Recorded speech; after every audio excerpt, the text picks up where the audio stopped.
بھائیوں اور دوستو، اللہ تعالیٰ نے انسان کو جسم اور روح ان دو چیزوں کے مرکب سے پیدا فرمایا ہے۔ جسم کے بننے کا نظام اور ہے اور روح کے بننے کا نظام اور ہے۔ جسم کسی اور جگہ بنتا ہے اور روح کہیں اور سے آتی ہے۔ جسم زمین اور زمین کی غذاؤں کے مختلف مراحل پیش در پیش سے وقد خلقهم اطوارا، وہ مختلف شکلیں بدلتا ایک روپ میں ڈھلتا ہے، اور روح ایک لطیف اللہ کا امر ہے جس کا علم انسان کو نہیں دیا گیا۔ یسألونک عن الروح قل الروح من امر ربی وما اوتیتم من العلم الا قلیلا، کہ روح ایک اللہ کا امر ہے جس کے بارے میں تمہارے پاس کوئی علم نہیں ہے، لہذا اس کی تفصیل تم سمجھ نہیں سکتے ہو۔ روح آسمان سے آتی ہے، جسم زمین میں بنتا ہے، پھر 4 مہینے بعد اللہ اس کو آپس میں جوڑ دیتا ہے، زندگی متحرک ہو جاتی ہے۔ روح ہی کے ساتھ زندگی کی بقا رہتی ہے۔ جب اللہ اس سے واپس نکال لیتا ہے تو سارے ٹائٹل ہٹ کر صرف ایک نام سب کو مل جاتا ہے، اور وہ میت کا ہوتا ہے۔ وہ حضرت مولانا ہو، وہ کوئی ڈاکٹر ہو، بادشاہ ہو، صدر وزیر ہو، سارے اعزاز ٹائٹل ہٹا کر اس پر میت کا لفظ مہر لگ جاتی ہے۔ اس میں سے کیا نکلا ہے؟ ہر چیز تو موجود ہے، اب یہ بولتا کیوں نہیں، اٹھتا کیوں نہیں، چلتا کیوں نہیں؟ اس میں سے روح نکل گئی ہے۔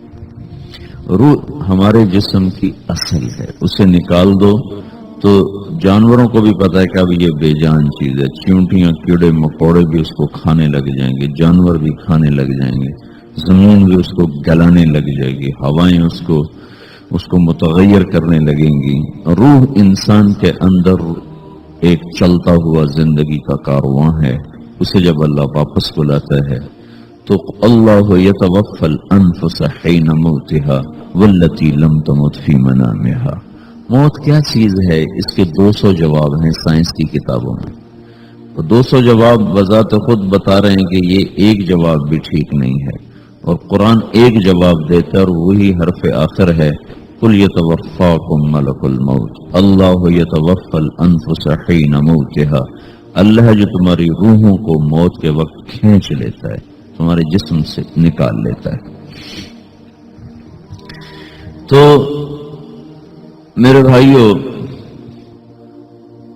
موت کے وقت انسان 2 کیفیت میں ہوتا ہے۔ کچھ لوگوں کی روح ایسے نکل رہی ہوتی ہے کہ ان کے رگ رگ میں وہ پھنس رہی ہوتی ہے۔ وَلَوْ تَرَى إِذْ يَتَوَفَّى الَّذِينَ كَفَرُوا الْمَلَائِكَةُ يَضْرِبُونَ وُجُوهَهُمْ وَأَدْبَارَهُمْ۔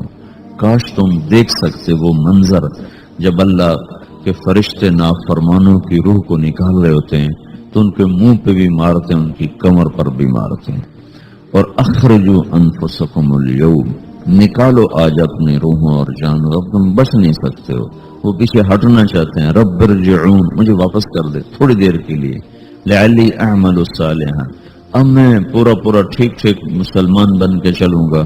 تو اس کے جواب میں ہوتا ہے، اور حدیث پاک میں آتا ہے کہ ملک الموت اترتا ہے، اس کے ساتھ 4 فرشتے ہوتے ہیں، وہ 4 فرشتے آتے اس کی پٹائی شروع کر دیتے ہیں۔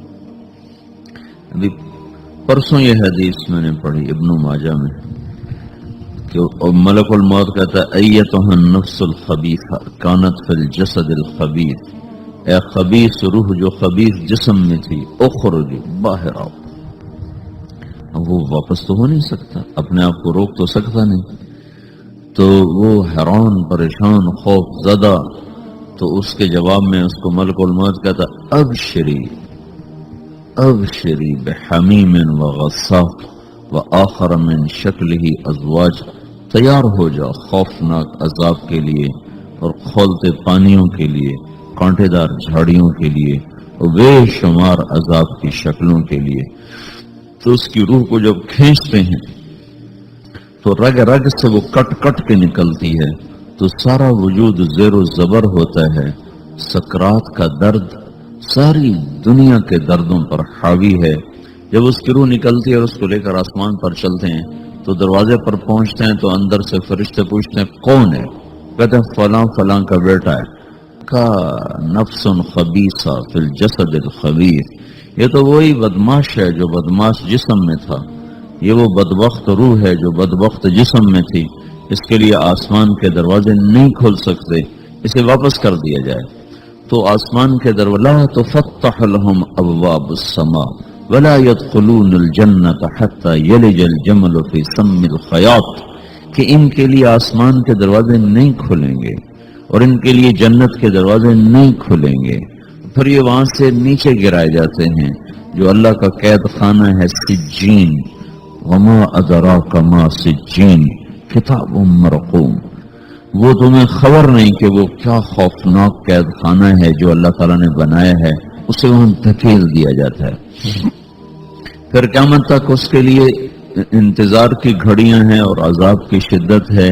اور جب کوئی نیک آدمی اللہ تعالیٰ کے دربار میں جانے کا اس کا وقت آتا ہے تو اللہ تبارک و تعالیٰ فرماتے ہیں ان الذین قالوا ربنا اللہ ثم استقاموا تتنزل علیہم الملائکۃ الا تخافوا ولا تحزنوا وابشروا بالجنة التي كنتم توعدون نحن اولیاؤکم فی الحیاة الدنیا وفی الآخرة ولکم فیہا ما تشتہی انفسکم ولکم فیہا ما تدعون نزل من غفور الرحیم. جب کوئی نیک مرد عورت کے جانے کا وقت آتا ہے تو اس کے لیے بھی فرشتے آتے ہیں اور آ کر اس کو خوشخبری دیتے ہیں اور آ کر اس کو تسلی دیتے ہیں کہ آپ غم نہ کریں، پیچھے والے بھی آپ کو مل جائیں گے، آپ خوف نہ کریں،